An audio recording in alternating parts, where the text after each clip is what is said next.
Unit 1 Solution. Example number 4. If nitrogen gas is bubbled through water at 293 Kelvin, how many millimoles of like 1 minute? How many millimoles of nitrogen gas would dissolve in 1 liter of water? Assume that nitrogen gas exert partial pressure of 0.987 bar, given that Henry's law constant for nitrogen gas at 293 Kelvin is 76.48 kilobar. Okay normally और simply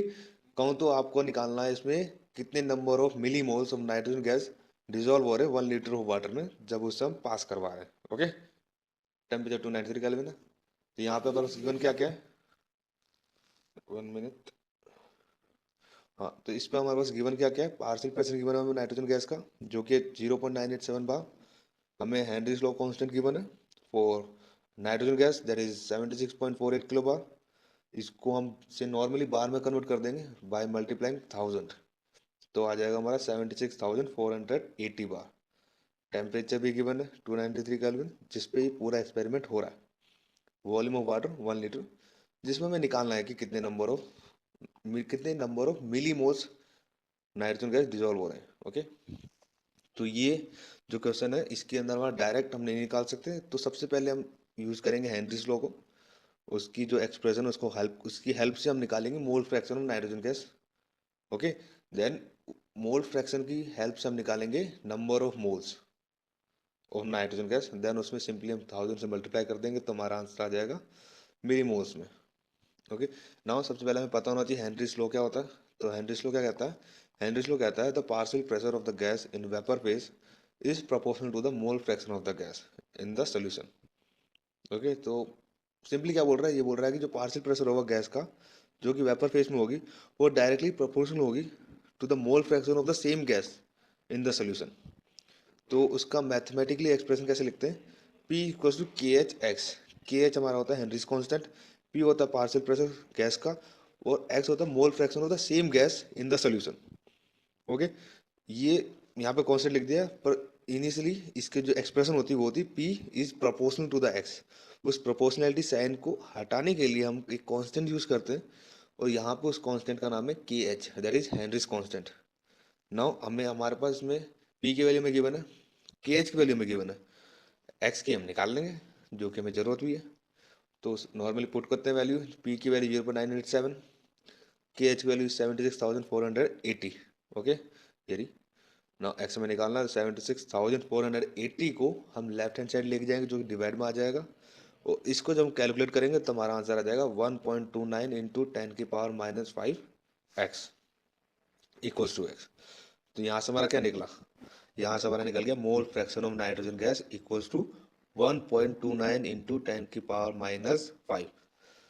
ना one more thing mole fraction हम कैसे लिख सकते हैं mole fraction में लिख सकते हैं number of moles of nitrogen gas divide by moles of nitrogen plus moles of water मतलब नॉर्मली इधर क्या आता है इधर आता है टोटल मोल्स ऑफ सोल्यूशन और यहाँ पे ये बाइनरी सोल्यूशन है तो यहाँ पे बाइनरी सोल्यूशन में नाइट्रोजन और वाटर का ही सोल्यूशन है तो simply moles of nitrogen plus moles of water okay now इस फॉर्मूले के अंदर हम देखें तो हमारे पास ये हमने निकाल चुके ये हमें निकालना है ओके मोल्स ऑफ वाटर भी हमें नहीं पता तो पहले हम इसे निकाल लेते हैं ओके तो कैसे निकलेगा ये भी देखते हैं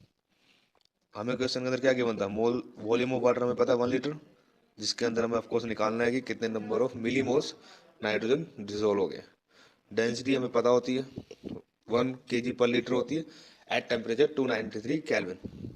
तो इन दोनों की हेल्प से हम निकाल लेते हैं weight of 1 litre of water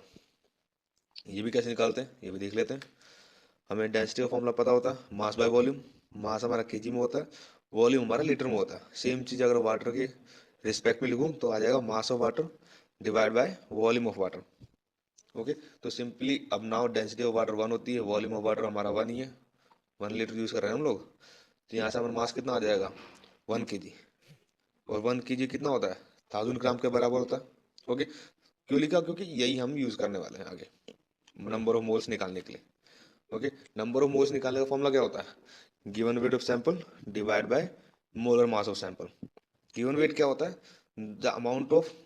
sample हम we are using in the experiment मतलब कितना अमाउंट ऑफ सैंपल हम यूज कर रहे हैं उसे हम कहते हैं गिवन वेट तो अगर वाटर के केस में बोलूँ तो हम कितना वाटर यूज कर रहे हैं 1 kg वाटर यूज कर रहे हैं ओके और मोलर मास ऑफकोर्स हमें पता ही होता है वाटर का मोल मास कितना होता है, 18। ओके, तो हम सिंपली कैलकुलेट कर लेंगे 1000/18, तो इसका आंसर आ जाएगा 55.5 मोल। नाउ अगेन हम इस फॉर्मूले को देखेंगे तो हमें मोल फ्रैक्शन ऑफ नाइट्रोजन गैस हमने निकाल लिया था, मोल्स ऑफ वाटर हम निकाल लिया। ठीक है, हमें क्या निकालना है अब, मोल्स ऑफ नाइट्रोजन निकालना है। तब क्या करना है, सिंपली वैल्यू पुट करनी है। वैल्यू पुट करेंगे तो हमारा क्या आ जाएगा, 1.29 into 10⁻⁻5 equals two moles of nitrogen divide by moles of nitrogen plus 55.5। Okay, now एक और चीज, वन पॉइंट इज कि जो मोल्स ऑफ नाइट्रोजन गैस होता है वो compare two moles of water बहुत ही कम होता है। इतना कम होता है कि अगर हम मोल्स ऑफ नाइट्रोजन गैस को मोल्स ऑफ वाटर में प्लस करेंगे तो उसमें कोई चेंजेस, इतना खास चेंजेस नहीं आएगा। इसी वजह से हम मोल्स ऑफ नाइट्रोजन गैस को क्या कर देते हैं, नेगलेक्ट कर देते हैं। तो नेगलेक्ट कर देंगे तो यहाँ लिखने की जरूरत नहीं है, यहाँ लिखने की जरूरत नहीं है, तो हम सिंपली क्या करेंगे, आप 55.5 को लेफ्ट हैंड साइड लेके जाएंगे और मल्टीप्लाई कर देंगे 1.29 इंटू 10⁻⁻5 से। तो और हमारा आंसर क्या आ जाएगा, 7.16 इंटू 10⁻⁻4। तो यहाँ से हमारा क्या आ गया, हमारा मोल्स ऑफ नाइट्रोजन आ गया, मोल्स ऑफ नाइट्रोजन कैसे आ गया 7.16 इंटू 10⁻⁻4। तो ये तो हमारा नंबर ऑफ मोल्स है, हमें क्या निकालना है, नंबर ऑफ मिली मोल्स। और नंबर ऑफ मिली मोल्स कैसे आएंगे, सिंपली इंटू 1000 कर देंगे। अब इंटू 1000 करेंगे तो आ जाएगा 0.716 मिली मोल। और हमारे क्वेश्चन ने क्या पूछा था, हमारे क्वेश्चन ने पूछा था how many milli moles of nitrogen gas would dissolve in 1 liter of water, then the answer is 0.716 millimole. That's it.